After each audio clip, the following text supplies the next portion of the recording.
Morning 12th class. आज हम start करेंगे हमारा सेकंड चैप्टर। ठीक है बेटा, जैसे कि पहला जो चैप्टर था हमारा फर्स्ट चैप्टर था, उसके अंदर हमने जो है राष्ट्र निर्माण की चुनौतियों के बारे में पढ़ा। क्योंकि जब हमारा देश नया नया आज़ाद हुआ था तो निश्चित रूप से उस समय जो है राष्ट्र निर्माण की हमारे सामने चुनौतियाँ थी।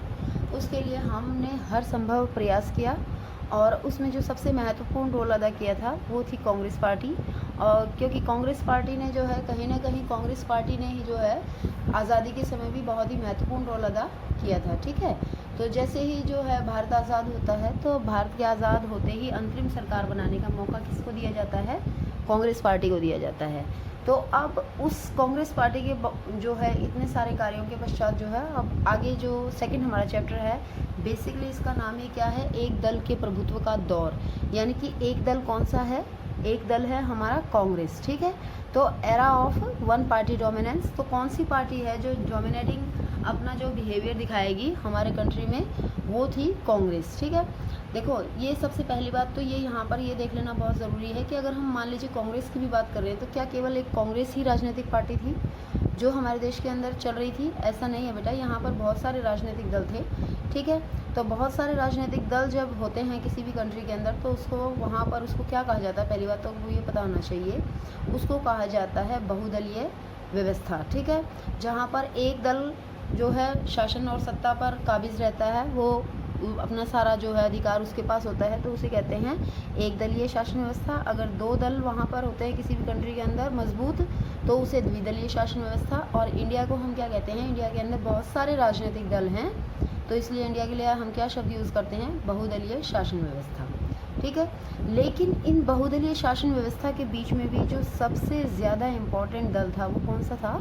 वो था कांग्रेस। देखो कांग्रेस जो है 1885 में जो है दिसंबर 1885 में कांग्रेस को बनाया गया।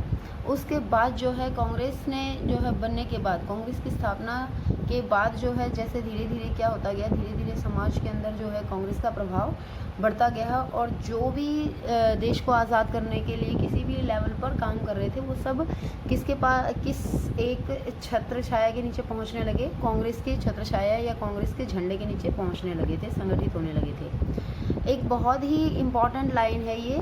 पामर ने जो है, ये पामर जो है हमारे क्या कौन है? ये हैं एक विचारक। पामर ने कांग्रेस पार्टी को एक छात्र संगठन के नाम से संबोधित किया है। ये क्वेश्चन आता है आपके एग्जाम में 1 मार्क्स में कि छात्र संगठन जो है किसे कहा गया है, किसके द्वारा कहा गया है ये और किसे कहा गया है? तो छात्र संगठन की संज्ञा जो है वो कांग्रेस पार्टी को दी गई है और पामर के द्वारा दी गई है। ओके, इसका क्या अर्थ होता है? ये क्वेश्चन आ जाता है फिर उसके बाद कि छात्र संगठन कांग्रेस पार्टी को क्यों कहा गया है, आप इससे क्या समझते हैं? तो इसका अर्थ ये है कि बेटा कांग्रेस ही एक ऐसा राजनीतिक दल था जिसमें देश के सभी धर्म, जाति, समुदाय, हित और आदर्श जो सब के सब जो हैं सारी की सारी चीज़ें एक ही स्थान पर एकत्र होती थी। सभी एक जो सारे जो आदर्श थे उन सब से संबंधित जो है कांग्रेस होती थी। जैसे स्वतंत्रता प्राप्ति के पश्चात जो है महात्मा गांधी जी ने कांग्रेस पार्टी को भंग करने के पक्ष में तो थे वो, ठीक है, लेकिन क्या हुआ कि उनका विचार था कि देश को स्वतंत्र कराने में कांग्रेस सफल रही है और स्वतंत्र भारत के नवनिर्माण के लिए अब एक नए संगठन की आवश्यकता है। परंतु गांधी जी के इस विचार को स्वीकार नहीं किया गया था। ठीक है, क्योंकि स्वतंत्रता प्राप्ति के पश्चात देश की बागडोर किसके हाथों में आ गई थी? कांग्रेस के हाथों में आ गई थी। और अगर हम बात करें तो संघीय स्तर पर जो है 1977 तक जो है लगातार जो है कांग्रेस सत्ता पर काबिज रही। जो है कांग्रेस ने लगातार जो है हमारे देश पर राज किया है। तो ये वन पार्टी डोमिनेंस का इसीलिए जो है हम इसको दौर कहते हैं, इसको एरा मानते हैं। ठीक है, तो अब भारत में लोकतंत्र की स्थापना, भारत में जैसे ही जो है लोकतंत्र की स्थापना हुई तो उसके बाद जो है बहुत कुछ किया गया। ठीक है, मंत्रिमंडल मिशन योजना के अंतर्गत जो है अंतरिम सरकार का गठन किया गया और उनके जो है मुख्य नेता किसको बनाया गया था? जवाहरलाल नेहरू जी हमारे प्रथम प्रधानमंत्री जी के रूप में उनको बनाया गया। ठीक है, उसके बाद 26 जनवरी 1950 को भारत को क्या कहा गया? भारत को जो है एक प्रभुसत्ता संपन्न लोकतंत्रात्मक गणराज्य घोषित किया गया। आप सब बच्चों को पता है 26 जनवरी 1950 को जो है हमारा भारतीय संविधान लागू हुआ था। ठीक है, और भारतीय संविधान लागू होने के पश्चात जो है इसका मतलब क्या है कि अब जो भी कार्य होंगे देश के अंदर वो किसके अंतर्गत किए जाएंगे, कानूनी कार्रवाई के अंतर्गत किए जाएंगे। ठीक है, इसके साथ ही जो है देश में एक लोकतंत्री सरकार की स्थापना, देश का चुनाव कराने के लिए क्या किया गया, जो भारत में जो है कांग्रेस की स्थापना के साथ ही दलीय व्यवस्था का भी शुभारंभ हो गया था। बहुत सारे राजनीतिक दल, छोटे छोटे राजनीतिक दल बनने लगे थे, जैसे ये आपके सामने वाले पेज पे जो है अलग अलग पार्टीज़ के नाम दे रखे हैं। ठीक है, उसके बाद ये देखो बेटा क्या कहते हैं कि चुनाव करवाने के लिए भारतीय संविधान द्वारा ही एक चुनाव आयोग का गठन भी किया गया था। ठीक है, क्योंकि चुनाव करवाने के लिए चुनाव आयोग का गठन करना बहुत ज़्यादा ज़रूरी था। ठीक है, उसके बाद भारत के मुख्य चुनाव आयुक्त के पद पर सुकुमार सेन को नियुक्त किया गया। ये दिखने में आपको बहुत जो है इजी सी लाइन लगती है बेटा, लेकिन ये जो है बहुत ही इंपॉर्टेंट क्वेश्चन बनता है और काफ़ी एंट्रेंस वगैरह में भी आता रहता है कि भारत के पहले प्रमुख चुनाव आयुक्त कौन थे, तो वो थे सुकुमार सेन। ठीक है, उसके बाद जो है जो 1958 तक इस पद पर रहे। उसके बाद जो है ये क्वेश्चन आ जाता है कि पहले प्रथम आम चुनाव कब करवाए गए थे, तो भारत में प्रथम आम चुनाव सन 1950 में ही संपन्न करा लिए जाएंगे। ठीक है, ऐसा सोचा गया, परंतु वास्तव में जो है इतने बड़े देश के लिए जो है फर्स्ट टाइम ये होने वाला था, जो वोटिंग सिस्टम होने वाला था, तो ये बहुत मुश्किल काम था। इसके लिए पहले चुनाव आयोग का गठन किया जाए और उसके बाद जो है चुनाव आयोग के गठन के बाद जो है क्या किया जाएगा, चुनाव आयोग के गठन के बाद ही जो है चुनाव क्षेत्रों का परिसीमन किया जाएगा और उसके बाद वयस्क मताधिकार के आधार पर जो है देश में मतदान करवाए जाएंगे। ठीक है, तो इसमें जब फर्स्ट टाइम जब मतदान करवाए गए तो हमारे पास 17 करोड़ मतदाता थे। ठीक है, जिन्होंने 3200 विधायकों को जो है चुना था। तो मतदाताओं में केवल 15% व्यक्ति ही क्या थे बेटा, वो शिक्षित थे, जो कि और अधिकतर गरीब थे।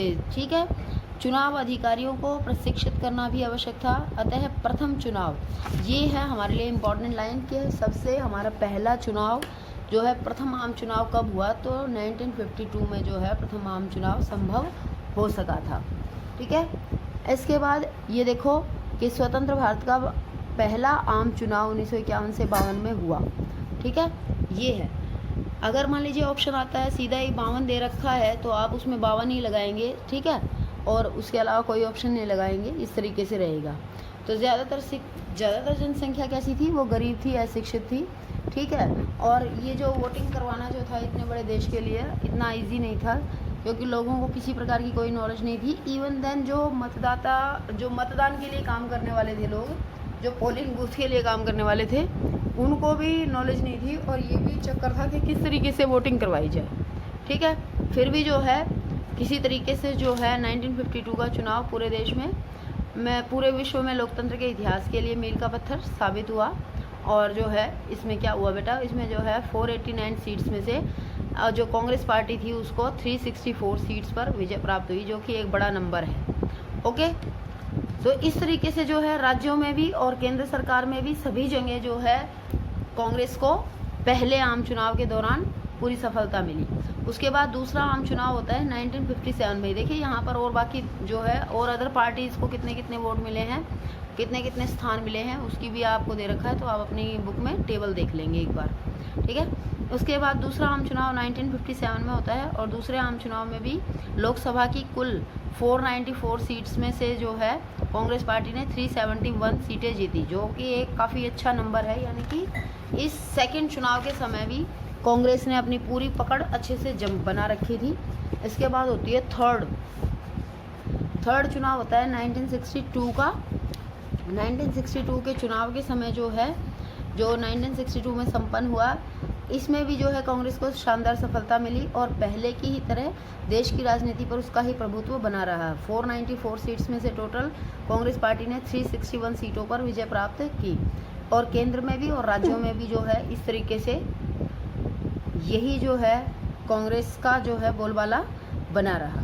ठीक है, लेकिन बेटा आप साथ साथ जो है एक बात जो है नोटिस करते जाइएगा कि आप जब अपनी बुक में रीडिंग करेंगे तो आप और राजनीतिक पार्टियों को भी देखते जाइए। और राजनीतिक पार्टियां भी जो है वो धीरे धीरे क्या कर रही थी, अपना पकड़ बनाने की कोशिश कर रही थी।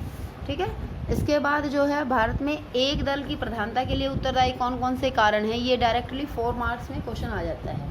तो एक दल की प्रधानता के लिए कौन कौन से कारक उत्तरदायी हैं?